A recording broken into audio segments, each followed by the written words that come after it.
3 ದಿನ ಪೊಲೀಸ್ ಕಸ್ಟಡಿಗೆ ರಜತ್ ವಿನಯ್. ಈಗ ಬರ್ತಾ ಇರುವಂತಹ ಆದೇಶ 3 ದಿನ ಪೊಲೀಸ್ ಕಸ್ಟಡಿಗೆ ನೀಡಲಾಗಿದೆ. ನೋಡ್ಕೊಳ್ಳಿ, ಶೋ ಆಫ್ ಮಾಡಕ್ ಹೋದ್ರೆ ಹೇಗೆ ತಗಲಾಕೊಳ್ತೀರಾ ಅಂತ ಹೇಳಿ ಪೊಲೀಸ್ ಸ್ಟೇಷನ್ ಮೆಟ್ಲೆ ಇರಬೇಕಾಗತ್ತೆ, ಪರಪ್ಪನ ಅಗ್ರಹಾರ ನೋಡ್ಕೊಂಡು ಬರಬೇಕಾಗತ್ತೆ. ಬರೀ ಶೋ ಆಫ್ ಮಾಡಕ್ ಹೋಗಿದ್ದಾಗ ಅದು ಕೂಡ ಅವ್ರು ಹೇಳ್ತಾ ಇರುವಂಥದ್ದು ಫೈಬರ್ ಮಚ್ ಅಂತ. ಅದಕ್ಕೂ ಇದಕ್ಕೂ ಕಂಪೇರ್ ಮಾಡಿದ್ರೆ ಆಗೋದೇ ಇಲ್ಲ. ಒರಿಜಿನಲ್ ತೊಗೊಂಡು ಬರ್ರಪ್ಪ ಅಂತಂದರೆ ಗೊತ್ತಿಲ್ಲ ಎಲ್ಲೋಗ್ಬಿಟ್ಟಿದೆ ಅಂತ, ಮಿಸ್ ಆಗೋಗಿದೆ ಅಂತ ಹೇಳ್ತಾರೆ. ಮಾರ್ಚ್ 28ರ ಸಂಜೆ 4 ಗಂಟೆಗೆ 3 ದಿನ ಪೊಲೀಸ್ ಕಸ್ಟಡಿಗೆ ಕೊಟ್ಟಿದ್ದಾರೆ. ಕೋರ್ಟ್ಗೆ ಹಾಜರುಪಡಿಸಬೇಕಾಗತ್ತೆ. ಮಾರ್ಚ್ 28ರ ಸಂಜೆ 4 ಗಂಟೆಗೆ ಕೋರ್ಟ್ಗೆ ಹಾಜರುಪಡಿಸಬೇಕಾಗತ್ತೆ. 3 ದಿನ ಈಗ ಕಸ್ಟಡಿಗೆ ನೀಡಿದ್ದಾರೆ.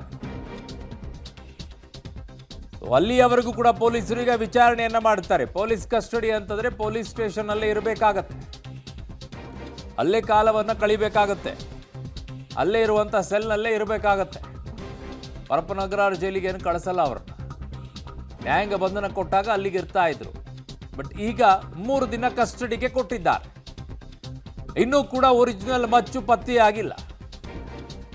ಅಟ್ಲೀಸ್ಟ್ ಹೋಗ್ಬಿಟ್ಟು ಪೊಲೀಸ್ ಸ್ಟೇಷನಲ್ಲಿ ತಪ್ಪಾಗಿದೆ, ನಾವು ಅದನ್ನು ಹಾಕಬಾರ್ದಾಗಿತ್ತು ಅಂತ ಕೇಳ್ಕೊಂಡಿದ್ರೆ ಅಟ್ಲೀಸ್ಟ್ ಏನೋ ಆಗಿರೋದು. ಅದರಲ್ಲೂ ಕೂಡ ಯಾಮಾರಿಸಕ್ಕೆ ಹೋಗಿದ್ದಾರೆ ಪೊಲೀಸರನ್ನ. ಯಾವುದೋ ನಕಲಿ ಮಚ್ಚಲ್ಲಿ ತಂದುಬಿಟ್ಟು ಇದು ಫೈಬರ್ ಮಚ್ಚು ನಾವು ಬಳಕೆ ಮಾಡಿದ್ದು ಇದೇ ನೋಡಿ ಅಂತ ಹೇಳಿ ಪೊಲೀಸರನ್ನೇನು ಸುಮ್ಮನೆ ನೋಡೋ ಅಂದ್ಕೊಂಡ್ಕೊಂಡಿದ್ರ. ನನ್ನ ಸಹೋದ್ಯೋಗಿ ಈಗ ಕ್ರೈಮ್ ಬ್ಯೂರೋಯಿಂದ ಉಮೇಶ್ ನನ್ನ ಸಂಪರ್ಕಕ್ಕೆ ಸಿಗ್ತಾ ಇದ್ದಾರೆ. ಉಮೇಶ್, ಏನೆಲ್ಲ ಬೆಳವಣಿಗೆಗಳಾಗ್ತಾ ಇದೆ ಈ ಪ್ರಕರಣದಲ್ಲಿ ಈಗ? ಅರುಣ್, ಆ ರೀಲ್ಸ್ಗೆ ಮಚ್ಚು ಬಳಸಿದ ಪ್ರಕರಣ ಸಂಬಂಧಪಟ್ಟ ಹಾಗೆ ಇವತ್ತು ACMM ಕೋರ್ಟ್ಗೆ 2 ಆರೋಪಿಗಳನ್ನು ಕೂಡ ಹಾಜರುಪಡಿಸಲಾಗಿತ್ತು. ಈ ವೇಳೆಯಲ್ಲಿ ಆರೋಪಿಗಳ ಪರ ವಕೀಲರು ಇದೊಂದು ಏನು ಜಾಮೀನು ನೀಡುವಂಥ ಪ್ರಕರಣ, ಇವರು ಆ ರಿಯಾಲಿಟಿ ಶೋ ಕಾರ್ಯಕ್ರಮದಲ್ಲಿ ಭಾಗವಹಿಸಿದ್ರು. ಅದಾದ ನಂತರದಲ್ಲಿ ಈಚೆ ಬಂದಂಥ ವೇಳೆಯಲ್ಲಿ ಅಲ್ಲೇ ಇದ್ದಂಥ ಫೈಬರ್ ಮಚ್ಚು ಬಳಸಿ ರೀಲ್ಸ್ ಮಾಡಿದ್ದಾರೆ. ಇದ್ಯಾವುದೋ ಅಪರಾಧ ಕೃತ್ಯ ಅಲ್ಲ, ಇವರಿಗೆ ಜಾಮೀನು ನೀಡಬೇಕು ಅಂತ ಅವ್ರ ಪರ ವಕೀಲರು ಕೇಳ್ಕೊಂಡಿದ್ರು. ಅದ್ರ ಜೊತೆಗೆ ಪೊಲೀಸರು ಕೂಡ ಬಂಧನ ಮಾಡಿದಂಥ ವೇಳೆಯಲ್ಲಿ ವಿಚಾರಣೆ ಮಾಡಿದ ನಂತರದಲ್ಲಿ ಅದು ಫೈಬರ್ ಮಚ್ಚು ಅನ್ನೋದು ಗೊತ್ತಾಗಿತ್ತು. ಆ ನಂತರದಲ್ಲಿ ಬಿಟ್ಟು ಕಳಿಸಿದ್ದಾರೆ. ಬಿಟ್ಟು ಕಳಿಸಿ ಮಾರನೇ ದಿವಸಕ್ಕೆ ಮತ್ತೆ ಅಸಲಿ ಮಚ್ಚು ತಂದುಕೊಡಿ ಅಂತ ಮತ್ತೆ ಬಂಧನ ಮಾಡಿದ್ದಾರೆ. ಹಾಗಾಗಿ ಇವರನ್ನು ಬಿಡುಗಡೆ ಮಾಡಬೇಕು ಅಂತ ಅವ್ರ ಪರ ವಕೀಲರು ಕೋರ್ಟ್ ಮುಂದೆ ಮನವಿ ಮಾಡಿಕೊಂಡ್ರು. ಆದರೆ ಸರ್ಕಾರಿ ಪರ ವಕೀಲರು ಕೂಡ ವಾದ ಮಾಡ್ತಾ ಹೇಳುವಂಥದ್ದು ಅಂದರೆ ರೀಲ್ಸ್ ಮಾಡಿದಂಥ ವೇಳೆಯಲ್ಲಿ ಸಾರ್ವಜನಿಕ ಜಾಗದಲ್ಲಿ ಇವರು ರೀಲ್ಸ್ ಮಾಡಿದರೆ ರಿಯಲ್ ಮಚ್ಚನ್ನು ಬಳಸಿ ರೀಲ್ಸ್ ಮಾಡಿರುವಂಥ ಶಂಕೆ ವ್ಯಕ್ತವಾಗಿರುವಂಥದ್ದು. ಮತ್ತು ಪೊಲೀಸರಿಗೂ ಕೂಡ ಅವರ ಪತ್ನಿ ರಜತ್ ಪತ್ನಿ ಅಂತ ತಂದುಕೊಟ್ರು, ಅದು ಫೈಬರ್ ಮಚ್ಚು. ಇದಕ್ಕೆ ಸಾಕಷ್ಟು ವ್ಯತ್ಯಾಸ ಆಯಿತು. ನಂತರದಲ್ಲಿ ಫೋನ್ ಮಾಡಿ ವಿಚಾರಣೆಗೆ ಬನ್ನಿ ಅಂದಂಥ ವೇಳೆಯಲ್ಲಿ ಇಬ್ಬರು ಕೂಡ ಮೊಬೈಲ್ ಸ್ವಿಚ್ ಆಫ್ ಮಾಡ್ಕೊಂಡಿದ್ರು.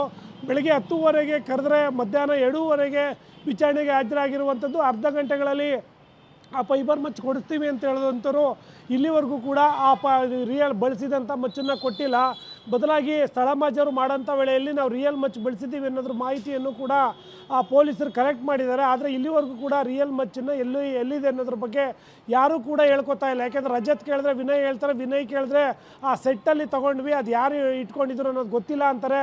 ಆ ಸೆಟ್ನವ್ರನ್ನ ವಿಚಾರಿಸಿದಂಥ ವೇಳೆಯಲ್ಲಿ ನಮ್ಮ ಮ್ಯಾನೇಜರ್ ಬರಬೇಕು, ಇಲ್ಲಿ ಸಾಕಷ್ಟು ಜನ ಇದನ್ನು ಬೇರೆ ಬೇರೆ ಕಾರ್ಯಕ್ರಮಗಳಲ್ಲಿ ಬಂದಿರ್ತಾರೆ, ಯಾರೋ ತಂದಿದ್ದಿರ್ಬೋದು ಅನ್ನೋ ಮಾತುಗಳನ್ನು ಹೇಳ್ತಾ ಇರುವಂಥದ್ದು. ಹಾಗಾಗಿ ಆ ಒರಿಜಿನಲ್ ಮಚ್ಚನ್ನು ವಶಪಡಿಸ್ಕೋಬೇಕು, ಮತ್ತು 7 ದಿನಗಳ ಕಾಲ ಕಸ್ಟಡಿಗೆ ಕೊಡಿ ಅಂತೇನು ಮನವಿ ಮಾಡ್ಕೊಂಡಿದ್ರು. ಇದಕ್ಕೆ ಸ್ಪಂದಿಸಿದ ನ್ಯಾಯಾಧೀಶರು 3 ದಿನಗಳ ಕಾಲ ಇಬ್ಬರನ್ನು ಕೂಡ ಕಸ್ಟಡಿಗೆ ಕೊಟ್ಟು ಈಗ ಆದೇಶ ನೀಡಿರುವಂಥದ್ದು. 3 ದಿನಗಳಲ್ಲಿ ಇವರು ಬಳಸಿದಂಥ ರೀಲ್ಸ್ನಲ್ಲಿ ಬಳಸಿದಂಥ ಮಚ್ಚೇನಿದೆ ಅದನ್ನು ಕಸ್ಟಡಿಗೆ ಪಡಿಬೇಕು. ಕಸ್ಟಡಿಗೆ ಪಡೆದ ನಂತರದಲ್ಲಿ ಅದು ಮತ್ತಷ್ಟು ತನಿಖೆ ಬಾಕಿ ಇದೆ.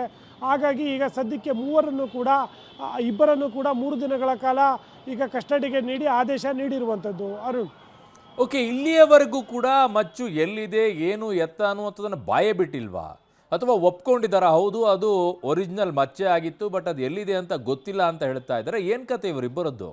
ಅರುಣ್, ಇವರು ಪೊಲೀಸರು ವಶಕ್ಕೆ ಪಡೆದಂಥ ವೇಳೆಯಲ್ಲಿ ಅದು ಫೈಬರ್ ಮಚ್ಚು ಅನ್ನೋದನ್ನೇ ವಾದಿಸ್ಕೊಂಡು ಬರ್ತಾರೆ. ನಂತರದಲ್ಲಿ ಅದನ್ನೇ ಕೊಟ್ಬಿಟ್ಟು ಅಲ್ಲಿಂದ ಎಸ್ಕೇಪ್ ಆಗುವಂಥ ಪ್ರಯತ್ನ ಕೂಡ ಮಾಡ್ತಾರೆ. ಯಾವಾಗ ನಿನ್ನೆ ಸ್ಥಳ ಮಾಜರು ಮಾಡಿದರು ಅಕ್ಷಯ್ ಸ್ಟುಡಿಯೋದಲ್ಲಿ ಮಾಡಿದಂಥ ವೇಳೆಯಲ್ಲಿ ಅಲ್ಲಿನ ಸಿಬ್ಬಂದಿಗಳು ಮತ್ತು ಇದೇ ಆರೋಪಿಗಳಿಬ್ಬರು ಕೂಡ ಅದು ಒರಿಜಿನಲ್ ಮಚ್ಚು ಅನ್ನೋ ಮಾಹಿತಿಯನ್ನು ಪೊಲೀಸರಿಗೆ ನೀಡಿದ್ದಾರೆ. ಆದರೆ ಅದು ಎಲ್ಲಿದೆ ಅನ್ನೋದ್ರ ಬಗ್ಗೆ ಯಾರೂ ಕೂಡ ಸ್ಪಷ್ಟವಾಗಿ ಹೇಳ್ತಾ ಇಲ್ಲ.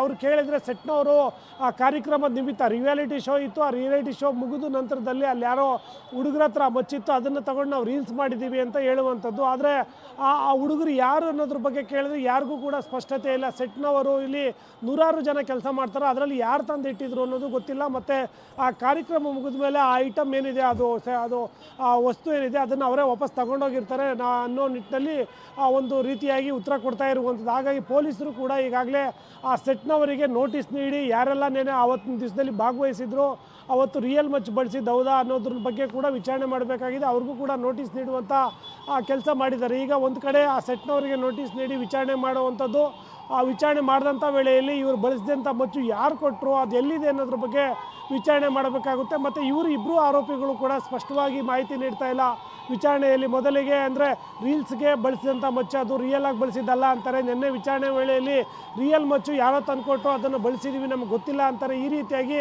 ಅಸ್ಪಷ್ಟವಾಗಿ ಉತ್ತರ ನೀಡ್ತಾ ಇರೋ ಹಿನ್ನೆಲೆಯಲ್ಲಿ 3 ದಿನಗಳ ಕಾಲ ಕಸ್ಟಡಿಗೆ ಕೊಟ್ಟಿದ್ದಾರೆ.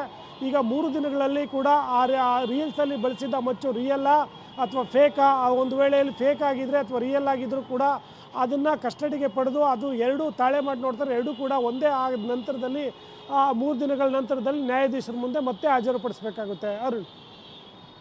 ಓಕೆ ಉಮೇಶ್, ನಿಮ್ಮೆಲ್ಲ ಮಾಹಿತಿಗೆ ಧನ್ಯವಾದಗಳು. ಸೊ ಆರೋಪಿಗಳು ಸಿಕ್ಕರೂ ಕೂಡ ಇನ್ನೂ ಬಾಯಿ ಬಿಡ್ತಾ ಇಲ್ವಂತೆ ಎಲ್ಲಿದು ಏನು ಎತ್ತ ಅಂಥೇಳಿ. ಹಾಗಿದ್ದಾಗ ಅದು ಒರಿಜಿನಲ್ಲೇ ಅನ್ನೋದಾದರೆ ಸ್ಥಳ ಮಹಜರ ಟೈಮಲ್ಲಿ ಸುಳ್ಳು ಕರೆಕ್ಟಾಗಿ ಹೇಳೋದಾದರೆ ಪೊಲೀಸ್ ಸ್ಟೇಷನ್ಗೆ ಹೋದಂಥ ಸಂದರ್ಭದಲ್ಲಿ ಸುಳ್ಳು ಹೇಳಿದ್ದೆ ಯಾಕೆ? ಆಮೇಲೆ ಆ ಶೂಟ್ ಮಾಡಿರುವಂಥ ಮೊಬೈಲ್ ಯಾರದ್ದು, ಮೊಬೈಲೋ ಕ್ಯಾಮ್ರಾನೋ, ಅವರೆಲ್ಲಿದ್ದಾರೆ? ಆಮೇಲೆ ಇನ್ನೇನು ಕೂಡ ಹೇಳಿದೆ, ಅವ್ರ ಕೊರಳಲ್ಲಿರುವಂಥ ಹುಲಿ ಉಗುರು ಒರಿಜಿನಲ್ಲ ಡೂಪ್ಲಿಕೇಟ್ ಅದನ್ನು ಕೂಡ ಚೆಕ್ ಮಾಡಿ ಅಂತ.